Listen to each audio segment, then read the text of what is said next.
नमस्कार. मी प्राध्यापक JD पगार, इतिहास विभाग, श्रीमती पुष्पाताई हिरे महिला महाविद्यालय मालेगाव कॅम्प. आज आपण FY BA फर्स्ट सेमिस्टरला इतिहास विषयासाठी असलेला पेपर प्रारंभिक भारत, प्रागैतिहासिक काळ ते राष्ट्रकूट काळ हे पेपरचं टायटल आहे. यामध्ये आपण प्रथमतः या सेमिस्टरसाठी असलेला जो सिलेबस आहे तो सिलेबस घेऊ. पहिलं प्रकरण आहे प्रारंभिक भारत, साधने आणि प्रागैतिहासिक काळ. त्याच्यामध्ये पहिला मुद्दा आहे प्रारंभिक इतिहासाचे महत्त्व. दुसरा मुद्दा आहे इतिहासाची साधने, पुरातत्वीय, आलेख, नाणकशास्त्र, वाङ्मयीन साधने व परकीय प्रवास वर्णन. तिसरा मुद्दा आहे पुराणाश्मयुग, मध्याश्मयुग, नवाश्मयुग आणि ताम्रपाषाणयुगीन संस्कृती. सेकंड युनिट हडप्पा संस्कृती, कांस्ययुगीन सभ्यता. त्याच्यामध्ये पहिला मुद्दा आहे भौगोलिक विस्तार, नगररचना, व्यापार आणि धार्मिक रीतिरिवाज. दुसरा मुद्दा आहे कला, हस्तकला आणि तांत्रिक ज्ञान. त्यामध्ये मृदभांडी, मुद्रा, मणी, प्रतिमा, मातीच्या मूर्ती, धातुकाम, लिपी याचा समावेश होतो. तिसरे प्रकरण आहे वैदिक संस्कृती, धार्मिक विद्रोह, त्यामध्ये जैन आणि बौद्ध धर्म. त्याच्यातला पहिला मुद्दा आहे वैदिक उत्तर, वैदिक काळातील संस्कृती, मूळ स्थान, जमातींची राज्यव्यवस्था, सामाजिक विभागणी व धार्मिक रीतिरिवाज. दुसरा मुद्दा आहे जैन आणि बौद्ध धर्म, उदयाची कारणे, शिकवण, योगदान आणि महत्त्व. चौथं युनिट आहे महाजनपदांचा उदय व मौर्य काळ. त्याच्यामध्ये पहिला मुद्दा महाजनपदे, मगधांच्या साम्राज्याचा उदय आणि विकास. दुसरा मुद्दा मौर्य काळ, त्यात चंद्रगुप्त मौर्य, सम्राट अशोक आणि त्याचे धम्मविषयक धोरण. त्याच्यातला तिसरा मुद्दा आहे मौर्यांचे प्रशासन, अर्थव्यवस्था, ऱ्हास आणि महत्त्व. हा एवढा सिलेबस आपल्याला या टर्मसाठी, या सेमिस्टरसाठी आहे. त्याच्यामध्ये आता आपण पहिले प्रकरण पाहू आणि ते म्हणजे इतिहास प्रारंभिक भारत, त्यात साधने आणि प्रागैतिहासिक काळ. याच्यामध्ये मित्रहो, इतिहास हा विषय सर्वसामान्यांच्या दृष्टीने मनोरंजक, गोष्टीरूप आणि आनंददायी आहे. म्हणूनच तो लहानांपासून तर मोठ्यांपर्यंत तो आवडीचा विषय असतो. यामध्ये प्राचीन भारताचा जर विचार केला तर आदिमानवापासून ते मानवाच्या वर्तमानकालीन प्रगतीचा असा इतिहासाचा उल्लेख आपण करू शकतो. मानवी इतिहासात अज्ञात असलेला कालखंड आपल्याला पाहायचा असतो. इतिहास या शब्दाची फोड इति अधिक हा अधिक आस या प्रकारे केली जाते. याचा अर्थ हे असे घडले असे म्हटले जाते. हिस्ट्री हा मूळ शब्द ग्रीक आहे. याचा पूर्ण चौकशीने किंवा याची पूर्ण माहिती जर आपण घेतली तर असे लक्षात येते व्यक्ती, स्थळ, समाज आणि काळ या मूलभूत अनुभूत चौकटीत घडलेल्या घटनांचा इतिहासात अभ्यास केला जातो. याच्यामध्ये पहिला मुद्दा घेऊ आपण, तो म्हणजे प्रारंभिक इतिहासाचे महत्त्व. प्रारंभिक भारताचा इतिहास अनेक कारणांनी महत्त्वाचा आहे. प्रारंभिक भारतात मानव कसा, व कुठे राहत होता, तो किती प्रगत होता, तसेच प्राचीनकालीन समाज जीवन कसे होते, अशा अनेक प्रश्नांची उत्तरे आपल्याला प्राचीन भारताच्या अभ्यासातून सापडू शकतात. प्राचीन मानवाने नैसर्गिक आपत्तींना कसे तोंड दिले, त्यातून वाचण्याकरिता काय मार्ग काढला, तसेच नैसर्गिक साधनसंपत्तीचा वापर करण्यास मानवाने केव्हा सुरुवात केली, शेतीचा शोध केव्हा लागला, त्याचा वापर त्याने केव्हा सुरू केला व मानवाने स्थिर जीवनाला सुरुवात कधी केली, दगडी हत्यारेपासून विविध धातूंची हत्यारे बनवण्यास मानवाने केव्हा सुरुवात केली, अशा विविध प्रकारच्या गोष्टी आपल्याला प्राचीन भारताच्या इतिहासातून कळतात. सूत कातणे, कापड विणणे, पशुपालन करणे या गोष्टी मानवाने केव्हा सुरुवात केली हेही आपल्याला या ठिकाणी कळते. मानवी जीवनाची उत्क्रांती झाल्यापासून इतिहासाला सुरुवात होते. त्यामुळे अध्ययनाच्या सोयीसाठी मानवी इतिहासाचे प्राचीन, मध्ययुगीन आणि आधुनिक असे 3 टप्प्यांमध्ये वर्गीकरण करण्यात आलेले आहे. भारतीय इतिहासाचा विचार करता मानवी जीवन केव्हापासून अस्तित्वात आले, त्या काळापासून ते इसवी सन 1206 पर्यंतच्या कालखंडाला प्राचीन भारत असे म्हणतात. इसवी सन 800 ते 1200 हा प्रारंभिक काळापासून मध्ययुगीन कालखंडाकडे घडून आलेल्या स्थित्यंतराचा कालखंड म्हणून त्याच्याकडे बघितले जाते. प्राचीन इतिहासाची विभागणी प्रामुख्याने इतिहासपूर्व काळ व ऐतिहासिक काळ या 2 कालखंडात केली जाते. ज्या काळात मानवाला लेखनकला अवगत नव्हती त्या काळाला इतिहासपूर्व काळ व ज्या काळात लेखनकला अवगत झाली त्या काळाला ऐतिहासिक कालखंड असे म्हटले जाते.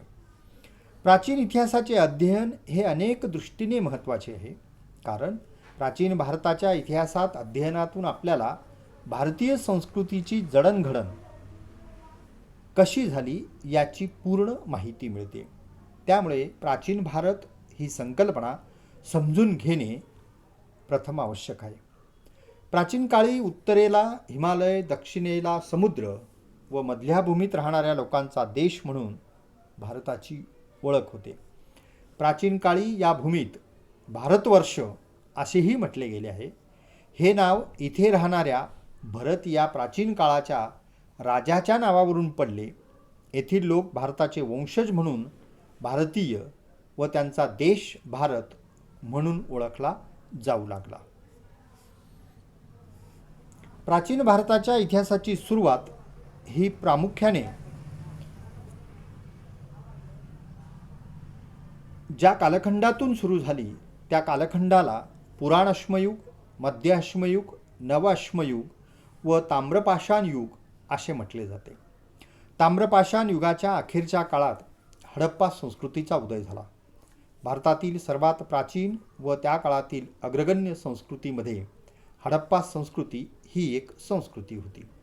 प्राचीन भारताची सांस्कृतिक दृष्टीने जडणघडण होण्यास प्रामुख्याने आर्यांच्या काळापासून सुरुवात झाली.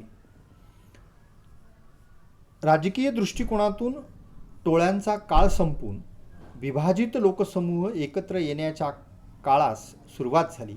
याच काळात प्राचीन भारताच्या सांस्कृतिक जीवनाला चालना प्राप्त झाली. भगवान गौतम बुद्ध, वर्धमान महावीर यांनी अनेक बौद्ध व जैन धर्माची स्थापना केली. जैन व बौद्ध धर्माचा उदय व प्रसारातून धार्मिक स्थित्यंतराला चालना प्राप्त झाली. साहजिकच इसवी सन पूर्व 600 शतक हे धार्मिक विचार मंथनाचे शतक म्हणून ओळखले जाते. या कालखंडात प्राचीन भारताच्या सांस्कृतिक जडणघडणीला सुरुवात झाली. मौर्य युगापासून प्राचीन भारताच्या राजकीय इतिहासाला सुरुवात होते. सम्राट अशोक याची कारकीर्द मौर्य काळात झालेले प्रशासनाचे केंद्रबिंदू व बौद्ध प्रसारासाठी त्याने घेतलेली भूमिका महत्त्वाची ठरते. अशोकाने बौद्ध धर्माचा प्रसार भारताबाहेरही व्हावा यासाठी प्रयत्न केला. कला, साहित्य, सांस्कृतिक विकासाच्या दृष्टीने हा काळ महत्त्वपूर्ण ठरतो. मौर्य, कुशाण, सातवाहन, गुप्त, वाकाटक, हर्षवर्धन, तर दक्षिणेत चालुक्य, पल्लव, राष्ट्रकूट, चोल इत्यादी कर्तबगार अशी राजघराणी प्राचीन भारतात होऊन गेली. भारतात वेळोवेळी झालेल्या ग्रीक, शक, पल्लव, हून या परकीय सत्तांनी भारतीय समाजव्यवस्था, कला, वास्तुकला, साहित्य यांच्या विकासात मोठी भर घातली. वैदिक, बौद्ध, जैन, द्रविड यांच्या सांस्कृतिक देवाणघेवाणीतून संयुक्त स्वरूपाची भारतीय संस्कृती उदयास आली. मध्ययुगीन कालखंडात तिच्यामध्ये इस्लामांचे काही भर घातली, म्हणून भारताच्या प्रारंभिक इतिहासाचे महत्त्व हे अनन्यसाधारण असे आहे. यानंतर हा पहिला मुद्दा घेतला. यानंतर आपण दुसरा मुद्दा या ठिकाणी बघू आणि तो म्हणजे इतिहासाची साधने. मित्रहो, इतिहासाच्या साधनांचा जर विचार केला तर अनेक इतिहासकारांनी या बाबतीत असं म्हटलं आहे, नो डॉक्युमेंट्स नो हिस्ट्री, म्हणजे साधनं नाही तर इतिहास नाही. आणि म्हणून इतिहासासाठी साधनांची गरज असते, कारण साधने हेच इतिहासाचा आत्मा म्हणून ओळखलं जातं. तर इतिहासाची साधने पाहत असताना आपल्याला प्रथमतः पुरातत्वीय म्हणजे भौतिक साधनांचा आपण या ठिकाणी विचार करू.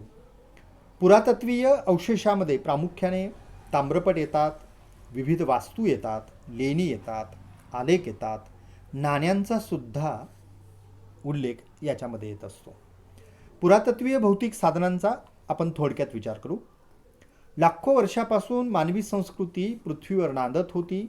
या सर्व कालखंडात मानवाच्या व इतर सजीवांच्या वाटचालीची माहिती या अवशेषाच्या आधारे प्राप्त होते. आपल्या वास्तूंच्या काळात इतर अनेक संस्कृती निर्माण झाल्या, त्यांचा विकास झाला व काळाच्या ओघात त्या नष्टही झाल्या. त्यांचा पुरावा केवळ अवशेष रूपाने आपल्याला आढळून येतो. प्राचीन मानवी संस्कृतीच्या पाऊलखुणा दर्शवणारे हे अवशेष इतिहासाचे महत्त्वपूर्ण ऐतिहासिक साधन आहे. भारतातही अश्मयुगीन कालखंडात मानवी वसाहतींचे अवशेष ठिकठिकाणी आढळून येतात. ब्रिटिश कालखंडापासून या मौलिक ऐतिहासिक ठेव्याबाबत आपण सजग होतो. मोहेंजोदारो व हडप्पा येथील उत्खननामध्ये भारतामध्ये नांदणाऱ्या प्राचीन संस्कृतीची जगाला माहिती झाली. यानंतर संपूर्ण भारतात ठिकठिकाणी सुमारे हजारोपेक्षा जास्त ठिकाणी जे उत्खनन झालं, त्या उत्खनामध्ये अनेक स्थळे उजेडात आलेली आपल्याला दिसून येतात. भारतात तर 500 स्थळे पाकिस्तानातही आढळून येतात. भारतात बहुसंख्य स्थळे ही राजस्थान, हरियाणा या परिसरात आपल्याला सापडतात.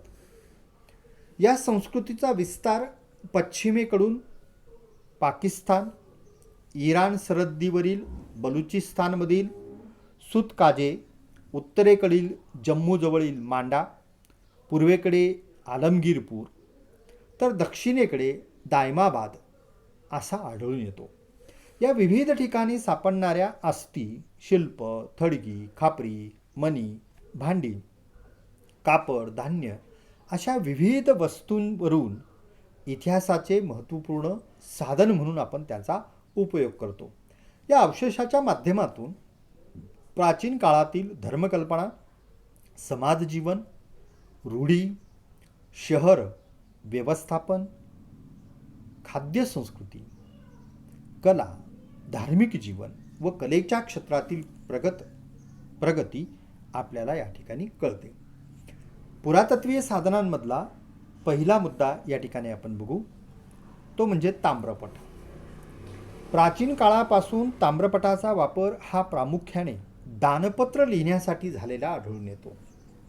ही दानपत्रे राजाकडून विविध क्षेत्रात महत्त्वपूर्ण कार्य करणाऱ्या व्यक्तीला दिली जातात. या दानपत्रावरील माहिती व दानपत्रात दिलेले मानमत्ता अर्थात विशिष्ट प्रकारचे लाभ वंश परंपरागत टिकावे ते नष्ट होऊ नये त्या माहितीचा मजकूर तांब्याच्या पत्र्यावर कोरून ठेवला जातो. ताम्रपटावरील तत्कालीन राज्यकर्त्याचे नाव, त्याने ज्या व्यक्तीने ते ताम्रपट स्वीकारलेले आहे त्या व्यक्तीचे नाव, त्याचबरोबर युद्धात केलेला त्याने तो पराक्रम, ताम्रपटली भाषा, लिपी, कलाकुसर, तत्कालीन धार्मिक स्थिती याची माहिती आपल्याला ताम्रपटामधून मिळत असते. बघा, आपल्या स्क्रीनवर तुम्हाला ताम्रपट दिसत असेल. या ताम्रपटावर अशा प्रकारची माहिती ही लिहिलेली असते आणि हे ताम्रपट ज्या व्यक्तीने युद्धामध्ये पराक्रम गाजवलेला असेल, चांगलं काम केलेलं असेल, अशा व्यक्तीला ते ताम्रपट राजाकडून दिले जात होते. त्यानंतर पुढचा मुद्दा घेऊ आपण, त्या म्हणजे विविध वास्तू. भारतात प्राचीन काळापासून अस्तित्वात असणाऱ्या विविध धर्मीयांच्या धार्मिक वास्तू, लेणी, वाडे, गढी इत्यादींच्या माध्यमातून तत्कालीन इतिहासावर मोठा प्रकाश पडतो. प्राचीन काळात धर्माचा समाजावर असलेला प्रभाव लक्षात घेता संपूर्ण भारतभर पसरलेली हिंदू, बौद्ध व जैन धार्मिक स्थळे ऐतिहासिक दृष्टिकोनातून पाहणे महत्त्वाचे ठरते. विविध मंदिरांचे अवशेष आपल्याला भारतभर दिसून येतात. आपल्यासमोर स्लाईडवर तुम्हाला एक मोठं मंदिर दिसत असेल. त्या मंदिरामध्ये म्हणजे ती वास्तू आहे, त्या वास्तूवर असलेली कला, बारीक कलाकुसर या कलाकसुरीवरून आपल्याला हे एक इतिहासाचं एक अस्सल साधन म्हणून या वास्तूकडे आपण बघू शकतो. दुसरं साधन आहे लेणी. लेणी ही प्राचीन कालखंड समजून घेण्याच्या दृष्टीने महत्त्वाची ठरतात. लेण्यांची संख्या महाराष्ट्रात जास्त आहे. वेरूळ, अजंठा, कार्ले, भाजे, नाशिक, कानेरी, कोणार्क यासारख्या अनेक लेण्यांमधून तत्कालीन राज्यकर्त्यांची नावे, समाजजीवन, अर्थव्यवस्था, धार्मिक जीवन इत्यादीची माहिती आपल्याला मिळते. याशिवाय तत्कालीन स्थापत्यकला, शिल्पकला, मूर्तिशास्त्र, अलंकार, चित्रकला यांचीही माहिती आपल्याला मिळते. आपल्यासमोर लेण्या दाखवलेल्या आहेत. ही एक समोरची जी लेणी आहे, पहिली जी लेणी आहे ती प्रामुख्याने वेरूळची लेणी दाखवलेली आहे आणि मागे जी लेणी दिसते ती नाशिकची लेणी आहे. ह्या लेण्या ह्या प्राचीन कालखंडाचं एक इतिहासाचं एक अस्सल साधन म्हणून या लेण्यांचा उल्लेख किंवा या लेण्यांकडे आपण बघत असतो. त्यानंतर आलेख. प्राचीन भारताच्या इतिहासात अभ्यासासाठी शिलालेख आवश्यक आहेत, कारण शिलालेख हजारो वर्षापासून आहेत. त्याच ठिकाणी मूळ स्वरूपात ते असतात. त्यांचे स्थलांतर सहजासहजी होत नाही. कागदपत्रांप्रमाणे त्यात सहज बदलही करता येत नाही व ते नष्टही होऊ शकत नाही. शिलालेख, स्तंभलेख, मंदिरे, मशिदीवरील द्वारलेख, पायरीलेख, समाधीलेख इत्यादी शिलालेखांचे प्रकार आढळून येतात. शिलालेख नसेल तर प्राचीन भारतातील अनेक घटनांची माहिती आपल्याला मिळू शकणार नाही. सम्राट अशोकाच्या शिलालेखावरून आपल्याला अशोकाचा धर्म, त्याचा राज्यकारभार, त्याची धोरणे यासारख्या गोष्टी आपल्याला शिलालेखावरून कळत असतात. शिलालेखातून राष्ट्रकूट, प्रतिहार, पाल या राजघराण्यांचाही माहिती आपल्याला मिळत असते. आपल्यासमोर जो शिलालेख आहे हा लेणी शिलालेख आहे. या शिलालेखावरून ज्या लेण्या आपल्यासमोर तुम्हाला दिसत आहेत त्या लेण्यांमध्ये लेण्या कशाच्या आहेत, कोणाच्या आहेत, ती माहिती प्रामुख्याने त्या शिलालेखावर दिलेली आहे. या शिलालेखावरून आपल्याला लेणींची माहिती कळत असते. पुढचा साधन बघू आणि ते म्हणजे नाणी. इतिहास संशोधनाच्या कार्यात नाण्यांचे अनन्यसाधारण महत्त्व आहे. हे महत्त्व ओळखून नाणकशास्त्र हे नाण्यांचे स्वतंत्र अभ्यास करणारे शास्त्र निर्माण करण्यात आले. भारताच्या निरनिराळ्या भागात हजारो नाण्यांची साठे आजही उपलब्ध आहेत. अनेक प्राचीन ऐतिहासिक स्थळांचा ठिकाणी नाण्यांचा शोध आजही लागू शकतो. एखाद्या विशिष्ट राज्याच्या भौगोलिक सीमा समजून घेण्यासाठी नाणी उपयुक्त ठरतात. नाण्यांमुळे कोणत्याही कालखंडातील राजकीय, आर्थिक, भौगोलिक माहिती आपल्याला मिळू शकते. नाण्यांमध्ये असणाऱ्या विविध कोरीव मुद्रा अथवा धार्मिक प्रतिमा किंवा राजाची प्रतिमा यावरून राजकीय संदर्भ, धर्मविषयक दृष्टिकोन इत्यादी बाबी स्पष्ट होतात. नाण्यांच्या धातूवरून तत्कालीन धार्मिक रीतिरिवाज समजतात. त्याचबरोबर त्याच्यावरील असलेली कारागिरीवरून कला लक्षात येते. सांस्कृतिक जीवन समजून घेता येते. प्रचलित भाषा, तत्कालीन देवदेवता, लिपी याही गोष्टींची माहिती आपल्याला नाण्यांवरून मिळते. मी आपल्याला काही नाणी दाखवतो. त्या नाण्यांमध्ये बघा, प्राचीन कालखंडातील सुद्धा काही नाणी आहेत, मध्ययुगीन कालखंडातील काही नाणी तुमच्यासमोर दिसत असतील आणि आधुनिक कालखंडातील सुद्धा काही नाणी आहेत. या नाण्यांवरून तुमच्याकडे जर आत्ता नाणं असेल तर ते नाणं तुम्ही घ्या आणि त्या नाणं बघा. त्या नाण्यांवर तुमच्या लक्षात येईल, नाण्यावर ते नाणं कधी तयार झालं, त्याचं वर्ष असेल, ते कोणत्या कालखंडातलं आहे तो तुम्हाला तुमच्या लक्षात येईल. त्याचबरोबर अनेक गोष्टी त्या नाण्यांवरून आपल्याला कळतात. प्राचीन कालखंडातील जी नाणी होती त्याच्यामध्ये राजाची लिपी, राजा कोणत्या देवाचा भक्त आहे, त्या देवाची मूर्ती, अशा अनेक गोष्टी आपल्याला या नाण्यांवरून कळतात. आणि म्हणून नाणं हे इतिहासाचं एक अस्सल साधन म्हणून त्याच्याकडे प्रामुख्याने बघितलं जातं. त्यानंतर पुढचा जो भाग आहे तो म्हणजे वाङ्मयीन साधने, हे आपण पुढच्या लेक्चरला घेऊ.